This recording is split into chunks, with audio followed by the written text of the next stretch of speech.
সর্বশেষ 2019 সালে এমভি বাংলার অগ্রগতি, বাংলার অগ্রযাত্রা এবং বাংলার অগ্রদূত নামে 3টি ওয়েল ট্যাঙ্কারকে নিজেদের বহরে যুক্ত করতে পেরেছিল বাংলাদেশ শিপিং কর্পোরেশন।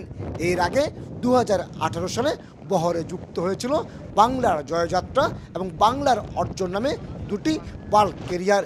এরপর আর কোনো জাহাজ বহরে যুক্ত হয়নি। অবশ্য 1988 সালে যুক্ত হওয়া বাংলার সৌরভ ও বাংলার জ্যোতি আগুন দুর্ঘটনার কবলে পড়ায় সম্প্রতি বহর থেকে বাদ পড়ে গেছে।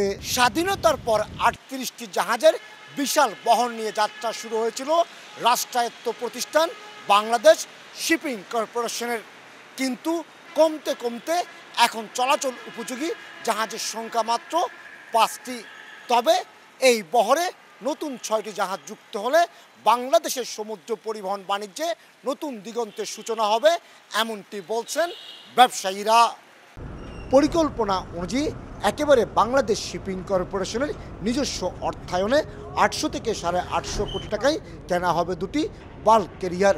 প্রতিটি 55 থেকে 66 হাজার মেট্রিক টন পণ্য বহন সক্ষমতার এসব বাল্ক ক্যারিয়ার কিনতে ইতিমধ্যে বোর্ড অনুমোদনও দিয়েছে। পরিকল্পনা কমিশন হয়ে একনেকে পাশ হলেও শুরু হবে এই 2টি বাল্ক ক্যারিয়ার কেনার চূড়ান্ত প্রক্রিয়া।